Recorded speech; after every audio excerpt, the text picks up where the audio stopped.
Hello friends, आज हम इस वीडियो में जेटेट क्लास 6 to 8 के लिए एसएसटी से मोस्ट इम्पोर्टेंट 25 प्रश्नों को डिस्कस करेंगे। सेट नंबर है 3।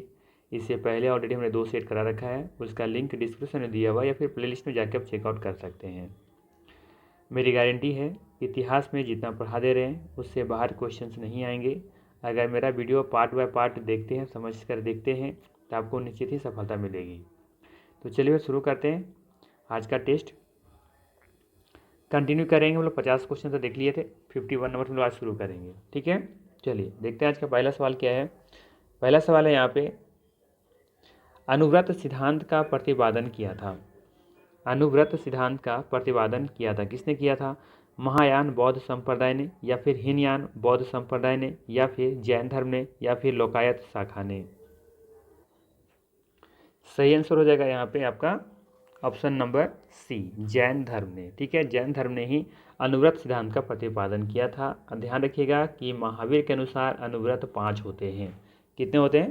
5 होते हैं, और पांचों का नाम आपको पता होना चाहिए। पहला है आपका हिंसा, ठीक है। दूसरा है आपका सत्य। थर्ड है आपका अस्तेय। फोर्थ है आपका ब्रह्मचर्य।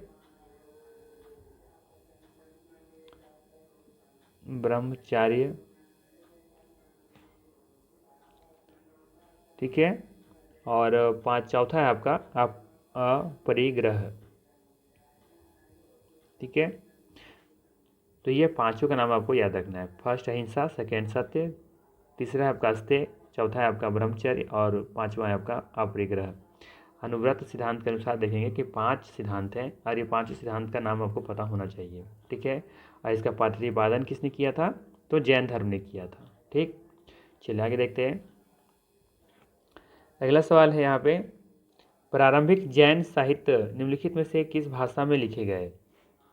प्रारंभिक जैन साहित्य निम्नलिखित में से किस भाषा में लिखे गए? अर्थमगधी, अर्ध होगा यहाँ पे अर्धमगधी, प्राकृतिक, पाली, या फिर संस्कृत। तो याद रखना है आपको कि प्रारंभिक जैन साहित्य जो लिखे गए थे वो अर्धमगधी में लिखे गए थे। ठीक है ना, तो यहाँ पे जो सही आंसर हो जाएगा वो होगा ए ऑप्शन, अर्धमागधी। ये अर्ध है, आधा है मतलब, ठीक है ना, तो अर्धमागधी इसका सही आंसर हो जाएगा ए ऑप्शन। अगला सवाल है, किस जैन सभा में अंतिम रूप से श्वेतांबर आगम का संपादन हुआ? सवाल है, किस जैन सभा में अंतिम रूप से श्वेतांबर आगम का संपादन हुआ? वैशाली में, वल्लभी में, पावा में, या फिर पाटलिपुत्रा में?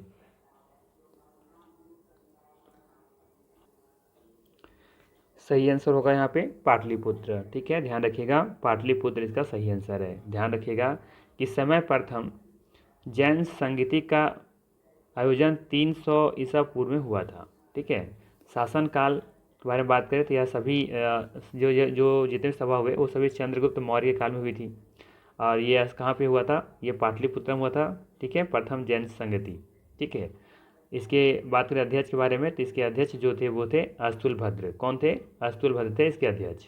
जब प्रथम जो जैन संगति हुई थी ना, तो उसका जो अध्यक्ष थे वो थे अस्तुलभद्र थे। ठीक है, इसमें जैन धर्म के प्रधान भाग जो थे वो 12 अंगों में संपादन हुआ था। ठीक है, तो ध्यान रखना है, प्रथम जैन सभा में जैन धर्म दिगंबर एवं श्वेतांबर 2 भागों में बट गए थे। ठीक है, प्रथम जैन सभा में जैन धर्म दिगंबर एवं श्वेतांबर 2 भागों में बट गए थे। ठीक है, तो ये जो आगमन हुआ था ये कहाँ पे हुआ था? ये पाटलिपुत्र में हुआ था। तो डी ऑप्शन यहाँ पे सही है। अगला सवाल है, निम्नलिखित कथनों पर विचार कीजिए। पहला दे रखा है यहाँ पे, वर्धमान महावीर की माता लिच्छवी के मुख्य चेटक की पुत्री थी। सेकेंड कह रहा है कि गौतम बुद्ध की माता कोलिय राजवंश की राजकुमारी थी। और थर्ड कह रहा है कि 23वें तीर्थकार पारसनाथ बनारस से थे। बताना यहाँ पे कौन सा कथन सही है? केवल 1, केवल 2, 2 और 3, या फिर 1, 2, 3? तो यहाँ पे बात करें पहला कथन के बारे में कि वर्धमान महावीर की माता लिच्छवी जो थी, लिच्छवी के मुख्य चेटक की पुत्री थी। तो ये पुत्री नहीं थी, ये बहन थी। ठीक है, ध्यान रखना है कि जो महावीर की माता थी ना, त्रिशला नाम ही था ना, हाँ त्रिशला थी। ठीक है, तो त्रिशला जो थी वो लिच्छवी के मुख्य चेटक की बहन थी, पुत्र नहीं थी। तो पहला कथन गलत हो गया यहाँ पे। ठीक है, ध्यान रखना है, पहला कथन ये सही होता कि वर्धमान महावीर की माता लिच्छवी के मुख्य चेटक की बहन थी। ठीक है, और उनके माता का नाम था त्रिशला। ठीक है, तो ये कथन गलत है। सेकेंड कह रहा है कि गौतम बुद्ध की माता कोलिय राजवंश की राजकुमारी थी, ये सही है। और 23वें तीर्थकार पारसनाथ बनारस से थे, ये भी कथन सही है। ठीक है, तो यहाँ पे जो सही आंसर दिख रहा है वो है आपका ऑप्शन नंबर सी। ठीक है, 2 और 3 यहाँ पे दोनों सही है। अगला कथन, अगला सवाल, आजीवक संप्रदाय के संस्थापक थे। सवाल है, आजीवक संप्रदाय के संस्थापक थे, कौन थे? आनंद, राहुल भद्र, मखली गोसाल या फिर उपाली। तो यहाँ पे याद रखना है आपको, आजीवक संप्रदाय के संस्थापक कौन थे? मखली गोसाल। ठीक है, मखली गोसाल इसका सही आंसर हो जाएगा, ऑप्शन नंबर सी। ठीक है, ध्यान रखिएगा, आजीवक संप्रदाय के संस्थापक थे मखली गोसाल। चलिए आगे देखते हैं, अगला सवाल है, भागवत संप्रदाय के विकास में किसका देन अत्यधिक था? भागवत संप्रदाय के विकास में किसका देन अत्यधिक था, यानी सर्वाधिक था? पार्थियन का, हिंद यूनानी लोगों का, या फिर गुसान का, ठीक है, या फिर गुप्त का? सही आंसर है यहाँ पे गुप्त। ठीक है, गुप्त इसका सही आंसर हो जाएगा। ध्यान रखिएगा, भागवत संप्रदाय के विकास में गुप्त का सबसे ज़्यादा देन था, तो डी ऑप्शन यहाँ पे सही है। ये सभी हमने वन लाइनर में पढ़ा रखा है आपको, आप चाहें तो वहाँ जा कर के वीडियो वहाँ पे 3 पार्ट में दिया हुआ है, पार्ट 1, पार्ट 2, पार्ट 3, वहाँ पे ज़्यादा आपको समय लगेगा नहीं, बहुत फास्टली में वन लाइनर की तरह सभी कुछ वहाँ पे डेटा दिए गए हैं, बस आपको रीड करते चलना है और एक बार माइंड में बैकअप कीजिएगा और यहाँ से ला के टेस्ट दीजिएगा तो वो बहुत फ़ायदा होने वाला है। निश्चित तौर पर मेरा विश्वास कीजिए, यहाँ से क्वेश्चन बाहर नहीं आएंगे इतिहास से। ठीक है, चलिए, क्योंकि हमने जो क्वेश्चंस पैटर्न तैयार किए हैं वो 2016 का जो क्वेश्चन पूछे गए थे, 2013 में जो पूछे गए थे, तो देख जहाँ से हमने वहाँ पर अनुभव किया, बस उसी के अनुरूप क्वेश्चन हमने तैयार किया है। ठीक है, उससे क्वेश्चंस बाहर नहीं आने वाले हैं। चलिए देखते हैं, अगला सवाल है, भागवत संप्रदाय में भक्ति के रूपों की संख्या कितनी थी? भागवत संप्रदाय में भक्ति के रूपों की संख्या कितनी थी? 7, 8, 9, 10? सही आंसर हो जाएगा, सही आंसर इसका हो जाएगा 9। ठीक है, 9। भागवत संप्रदाय में भक्ति के रूपों की संख्या 9 थी। ठीक है, चलिए अगला सवाल ले लेते हैं, निम्नलिखित में से कौन मोक्ष के साधन के रूप में जन्म, कर्म तथा भक्ति को समान महत्व देता था? निम्नलिखित में से कौन मोक्ष के साधन के रूप में जन्म, कर्म तथा भक्ति को समान महत्व देता था? अद्वैत वेदांत, विशिष्टता द्वैतवाद वेदांत, या फिर भगवद गीता, या फिर मीमांसा? सही आंसर है सी ऑप्शन। ठीक है, भगवद गीता। अगला सवाल है, वह प्राचीन स्थल जहाँ 60,000 मुनियों की सभा में संपूर्ण महाभारत कथा का वाचन किया गया था। बताना आपको कि वह प्राचीन स्थल कहाँ है जहाँ पे 60,000 मुनियों की सभा में संपूर्ण महाभारत कथा का वाचन किया गया था। दिए गए ऑप्शन में बताइए कि क्या सही होगा। सही आंसर हो जाएगा आपका यहाँ पे डी ऑप्शन। ठीक है, नैमिषारण्य। ये नैमिषारण्य आपको कहाँ देखने को मिलेगा? ये यूपी में देखने को मिलेगा, उत्तर प्रदेश, सीतापुर एक जिला है, ठीक है, वहीं पे देखने को मिलता है ये नैमिषारण्य। नैमिषारण्य यूपी के सीतापुर में स्थित है, ध्यान रखिएगा। नैमिषारण्य एक पवित्र तीर्थ स्थल है। कहा जाता है यहाँ पे कि महापुराण लिखे, यहीं पे महापुराण लिखे गए और यहीं पर पहली बार सत्यनारायण की कथा कही गई। इस धाम का इतिहास रामायण से भी जुड़ा हुआ है। यहीं पर भगवान श्री राम ने अश्वमेध यज्ञ को पूरा किया था, ऐसा यहाँ पे मान्यता है। ठीक है, तो ध्यान रखिएगा, ये यूपी में है, सीतापुर जिले में पड़ता है ये। ठीक है, चलिए आगे देखते हैं। तो ध्यान रखिएगा, इस सवाल का सही जवाब है नैमिषारण्य। ठीक है, वैसे और भी कहा जाता है कि यही वह स्थान है जहाँ भगवान ब्रह्मा के चक्र ने पृथ्वी में एक छेद किया था, जिसके परिणाम स्वरूप पानी का एक विशाल भंडार उत्पन्न हुआ था। तो ऐसी भी मान्यता है यहाँ पे। ठीक है, चलिए आगे देख लेते हैं। अगला सवाल है, पुरी में रथ यात्रा किसके सम्मान में निकाली जाती है? आसान सा सवाल है, ये पूरी उड़ीसा में है ना।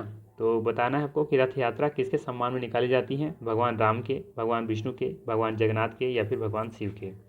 सही आंसर हो जाएगा यहाँ पे ऑप्शन नंबर सी, भगवान जगन्नाथ के। ठीक ना, चलिए अगला सवाल ले लेते हैं। यहाँ सवाल क्या दिया है, सूची 1 को सूची 2 से मैच करना है। ठीक है, जैन धर्म, हिंदू धर्म, इस्लाम धर्म, ईसाई धर्म। बहुत आसान सा सवाल दिख रहा है यहाँ पे, है ना। जैन धर्म, हिंदू धर्म और इस्लाम धर्म और ईसाई धर्म, सबको मैच करना है यहाँ पे। तो देख लेते हैं। तो जैसे सबसे पहले देखेंगे हिंदू के लिए सबसे आसान दिख रहा है यहाँ पे ये वाराणसी, ठीक है। इसके बाद इस्लाम धर्म छोड़ते हुए, हाँ ले लेते हैं इसको, यहाँ पे मदीना दिख जा रहा है, ठीक है। और जैन धर्म पावापुरी से संबंधित है ये, ठीक है। और ईसाई धर्म चला जाएगा वेटिकन से, वेटिकन सिटी, ठीक है ना। तो ये सही है। तो यहाँ पे कोई मैच कर देख लीजिए, एक आखिरी कहीं है, तो इसमें ऑप्शन सही नहीं दिख रहे हैं, ठीक है। पिछला वीडियो में ही हमने बताया था कि जो ये कॉपी पेस्ट है तो इस पर ध्यान नहीं देना आपको। तो ए का यहाँ पे हो जाएगा आपका 3, ठीक है। और बी का हो जाएगा आपका, बी का हो जाएगा 4, सी का हो जाएगा आपका, सी का चला जाएगा 1, और डी का हो जाएगा आपका 2, ठीक है। तो ये आपका सही मैच है, इसको ध्यान नहीं दीजिएगा, इस पर फोकस करना आपको, ठीक है ना। चलिए अगला सवाल ले लेते हैं। किस शासक द्वारा सर्वप्रथम पाटलिपुत्र का राजधानी के रूप में चयन किया गया? किस शासक द्वारा सर्वप्रथम पाटलिपुत्र का राजधानी के रूप में चयन किया गया? अजातशत्रु के द्वारा, कालाशोक के द्वारा, उदयन द्वारा, या फिर कनिष्क के द्वारा? सही आंसर हो जाएगा यहाँ पे उदयन द्वारा, ठीक है। सी ऑप्शन सही होगा यहाँ पे। अगला सवाल, प्रारंभिक गणतंत्र में कौन सा नहीं था? प्रारंभिक गणतंत्र में कौन सा नहीं था? शाक्य, लिच्छवी, औध्य, या उपर्युक्त में से सभी? बताना है कि प्रारंभिक गणतंत्र में कौन सा शामिल नहीं था। सही आंसर हो जाएगा सी ऑप्शन, यौध्य, ठीक है। सी ऑप्शन सही है यहाँ पे। अगला सवाल है, निम्न में से कौन एक बौद्ध ग्रंथ 16 महाजनपदों का उल्लेख करता है? निम्न में से कौन एक बौद्ध ग्रंथ 16 महाजनपदों का उल्लेख करता है? अंगुत्तर निकाय, मध्यम निकाय, खुद्दक निकाय, या फिर दीघ्घ निकाय? सही आंसर हो जाएगा यहाँ पे, सभी को पता होगा आई थिंक, अंगुत्तर निकाय, ठीक है। 64 का ए ऑप्शन बिल्कुल सही है, अंगुत्तर निकाय इसका सही आंसर हो जाएगा। यहीं पे देखने को मिलता है 16 महाजनपदों का उल्लेख।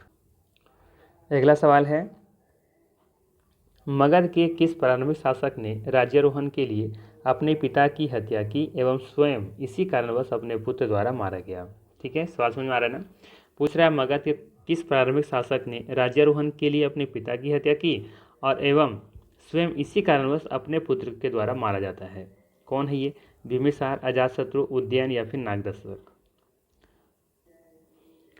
सही आंसर हो जाएगा यहाँ पे अजातशत्रु, ठीक है। बी ऑप्शन बिल्कुल सही है, अजातशत्रु इसका सही आंसर होगा। देखिए इसके ये इनका पिता का नाम था बिम्बिसार, ठीक है। और अजातशत्रु का जो पुत्र था उसका नाम था उदयन। देखेंगे आगे चल करके कि उदयन जो है वो अपने पिता अजातशत्रु की हत्या करता है और अजातशत्रु जो है वो अपने पिता बिम्बिसार की हत्या करता है। अजातशत्रु जो बिम्बिसार की जो हत्या करता है वो सत्ता के पाने के लिए नहीं करता है। कहानी क्या है ज़रा सुनिएगा। कहानी ये है कि इसका जो अजातशत्रु है इसका एक अपना सौतेली माँ होती है, ठीक है। तो सौतेली माँ के भाई कौशल नरेश प्रसेनजीत की पुत्री वजीरा से ये प्रेम करता था, ठीक है। ध्यान सुनिएगा, अजातशत्रु अपनी सौतेली माँ के भाई कौशल नरेश प्रसेनजीत की पुत्री वजीरा से ये प्रेम करता था। उसे लगा कि उसका पिता बिम्बिसार उसकी शादी वजीरा से नहीं होने देगा, इसीलिए वह वक्त से पहले क्या किया कि मगध का जो सम्राट था अपने बलबूते पर बन गया और आगे चल करके उसको क्या करता है, हत्या कर देता है, ठीक है। तो कहने मतलब ये है कि अपना प्रेम को पाने के लिए बिम्बिसार को ये हत्या करता है। फिर आगे चल करके उदयन जो है अपना सत्ता पाने के लिए अजातशत्रु की हत्या करता है, ठीक है। तो ध्यान रखिएगा यहाँ पे जो क्रम है यही है, ठीक है। तो यहाँ पे समझ में आना चाहिए कि उदयन का पिता का नाम क्या था, अजातशत्रु, और इनका पिता कौन था, बिम्बिसार, ठीक है। तो उदयन किसकी हत्या करता है, अजातशत्रु का, और अजातशत्रु किसकी हत्या करता है, बिम्बिसार करता है। इसलिए देखेंगे इस वंश को पृथुहंता के नाम से भी जाना जाता है, ठीक है। तो ध्यान रखिएगा ये पृथुहंता वाला ये वंश था, ठीक है। चलिए आगे देखते हैं, तो इसका सही आंसर क्या हो जाएगा यहाँ पे, अजातशत्रु, राइट। चलिए आगे देखते हैं अगला सवाल। अगला सवाल है, निम्नलिखित मगध राजवंशों को कालक्रमानुसार व्यवस्थित करना है आपको। नंदवंश, शुंगवंश, मौर्यवंश, हर्यक वंश। उत्तर निम्नलिखित कुटुंब में आपको यहाँ पे चयन करना है। तो यहाँ पे देखेंगे यदि तो सबसे पहले हर्यक वंश आया, ठीक है। इसके बाद फिर किसका नंबर आया था, हर्यक वंश के बाद फिर देखेंगे क्या आया था, नंदवंश, ठीक है।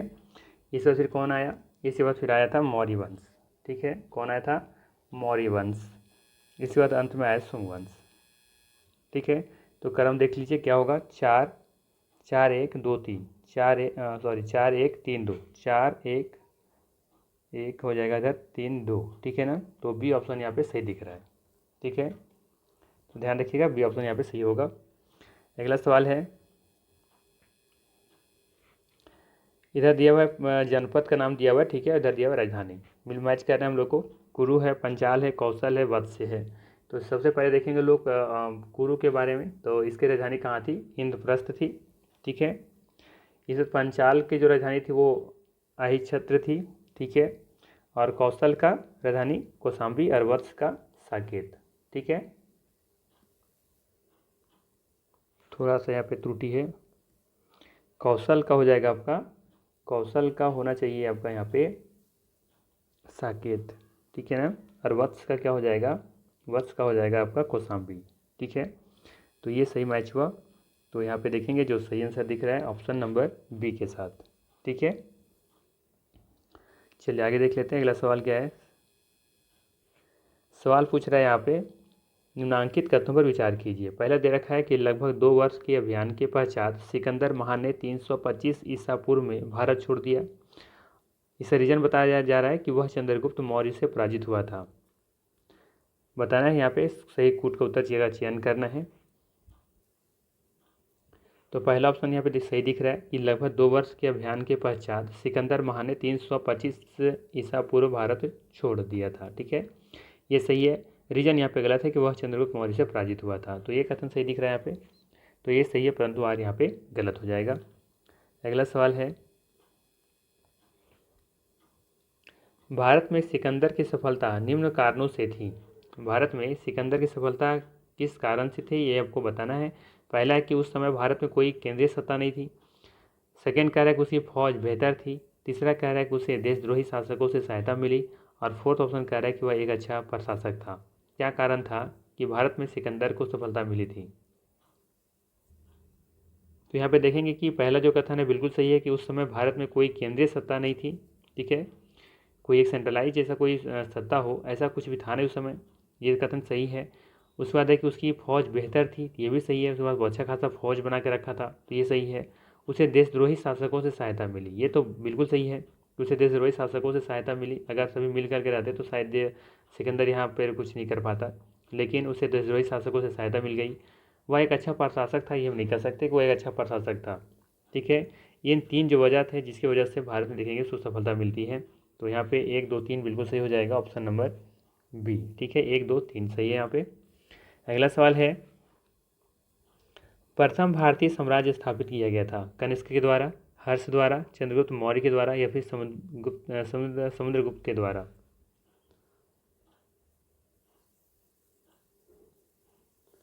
सही आंसर हो जाएगा चंद्रगुप्त मौर्य के द्वारा, सी ऑप्शन यहाँ पे सही है, ठीक है। प्रथम भारतीय साम्राज्य स्थापित किया गया था चंद्रगुप्त मौर्य के द्वारा। अगला सवाल, सैंडोकोटस से चंद्रगुप्त मौर्य की पहचान किसने की? सैंडोकोटस से चंद्रगुप्त मौर्य की पहचान किसने की? William Jones, V Smith, R K Mukherjee, D R Bhandarkar? तो याद रखना है विलियम जोन्स इसका सही आंसर है, ठीक है, विलियम जोन्स इसका बिल्कुल सही आंसर हो जाएगा, ए ऑप्शन यहाँ सही है।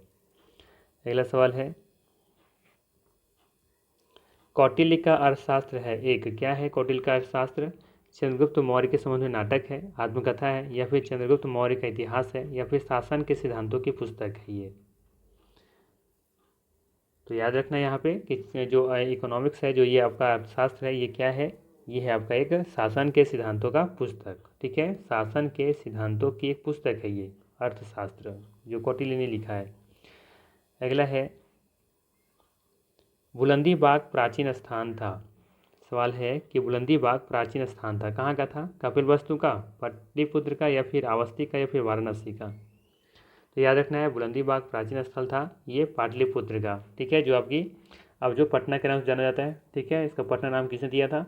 तो शेरशाह सूरी ने दिया था, ठीक है। तो इसका आंसर हो जाएगा आपका बी ऑप्शन, ठीक है, पाटलिपुत्र। पाटलिपुत्र को किसने बसाया था, याद है किसी को? पाटलिपुत्र को बसाया था उदयन ने, ठीक है। आगे चलकर फिर देखेंगे शेरशाह सूरी से पटना नाम देते हैं। चलिए आगे देखते हैं अगला सवाल, अभिलेख जिससे यह प्रमाणित होता है कि चंद्रगुप्त का प्रभाव पश्चिमी भारत पर था। अभिलेख जिससे यह प्रमाणित होता है कि चंद्रगुप्त का प्रभाव पश्चिम भारत पर था।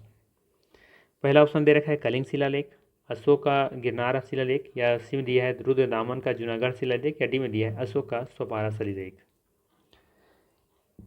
तो याद रखना है यहाँ पे जो सही आंसर है वो है आपका रुद्रदामन का जूनागढ़ शिलालेख। सी ऑप्शन यहाँ पे सही हो जाएगा।